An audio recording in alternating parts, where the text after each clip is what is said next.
The following story may be true. There's no way for me to verify it, but all the same, I've changed some details and names to protect the identity of the person who lived it.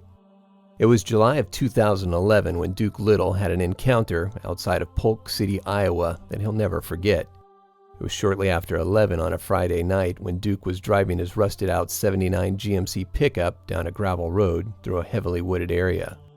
His plan had been to leave right after work and drive 3 hours to meet his buddies at a cabin for a long weekend of fishing and consuming his fair share of alcohol.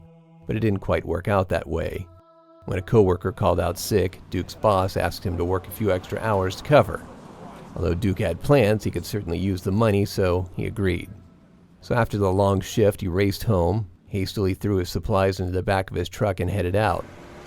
To make up time, he sped. He says he should have known better than driving that fast on a gravel road at night, and sure enough, a large buck darted across the road in front of him, making Duke slam on his brakes and swerve. He missed the deer, but hit one of the many medium-sized trees that lined the road. He cursed his luck and stepped out of the truck to assess the damage. Not too bad, he thought, just knocked off the passenger side mirror and bent the fender into the front tire. He tried pulling the fender back off the tire by hand, but he couldn't budge it. So he headed to the back of his truck to look for a tire iron or something else he could help find to move it. While he was searching in vain in the back of the truck, he happened to catch a glimpse of an orange light through the trees, maybe a couple 100 yards back in the woods. Great, he thought. It must be a campfire at a hunting cabin. Maybe they'll have a hammer I can use to pound out this fender. With that, he grabbed his flashlight and started making his way through the trees towards the light. When he got close enough to see figures standing around the fire, he called out to them, "Hello? I've hit a tree and I need a hammer to fix my fender." There wasn't a response, so he continued to walk closer and he called out again, "Hey, do you guys have a hammer I can borrow?" He could see the three figures move towards him, but they still didn't say anything. Finally, when he was about 30 feet away, one of the figures spoke. "Travel long, far?" it said. "What's that?" Duke asked, but there was no reply. "Do you have a hammer?" Duke repeated as he looked over the figures. What are these guys doing? Duke thought to himself. There was no cabin and no tent nearby that he could see, so they weren't camping, and they were dressed in what Duke said looked like costumes, like they were in a play or something from a long time ago. One guy was bald and seemed to have on what Duke called blue knickers, along with knee-high white socks and a white shirt with no sleeves to cover his skinny arms. Another guy had long white hair and was wearing a long coat that went far down in the back, and he was also wearing what looked to be a World War II leather pilot's helmet, nothing that you'd ever wear in Iowa in the middle of summer. And then the third figure seemed to be wearing some sort of older military-like outfit, but he didn't have any shoes on. The bald figure spoke. "Meeting pleases time." "Come again?" Duke asked. The three figures looked at each other, then after an awkward amount of silence, the one in the military-type outfit said, "Needed instruments."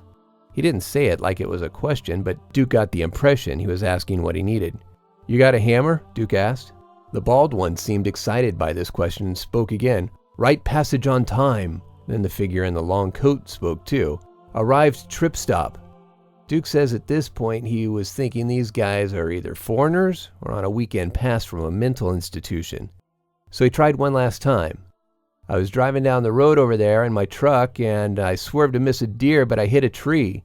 My fender is pressing up against the tire. Do you have a hammer or a crowbar I could use to pull it out?" The three stood in silence for a second, then all three started to speak rapidly at the same time. Duke says he couldn't make out everything, but he heard one say, "Referenced instrument nearby," and another, "Assisted traveling light.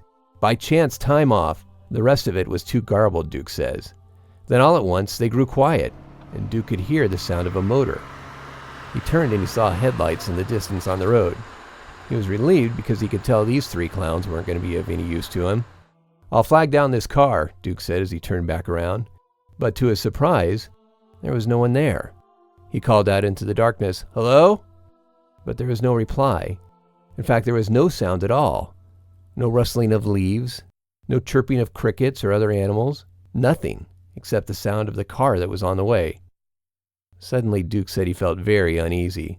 Who were these guys? Why were they dressed so weird? Why couldn't they talk right? Where'd they go?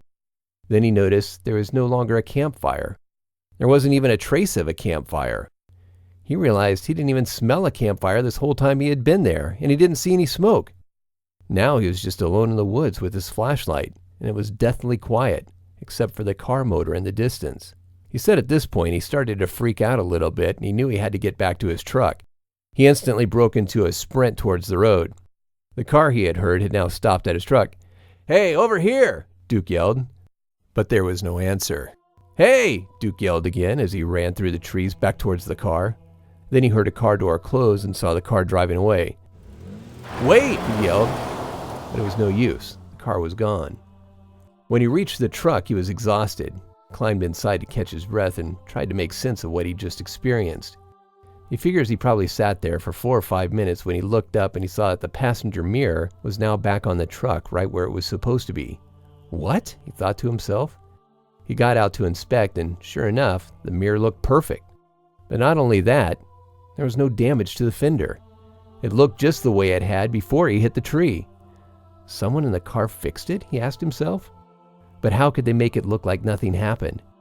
His mind was spinning, and for some reason, he said he started sobbing. Am I losing my mind, he thought? He got back into the truck and drove the additional 40 minutes to the cabin in complete silence. He decided not to tell his friends what had happened. They'd think he was crazy or making it up. But now, he's told me and given me permission to tell you. Got a strange or unexplained story?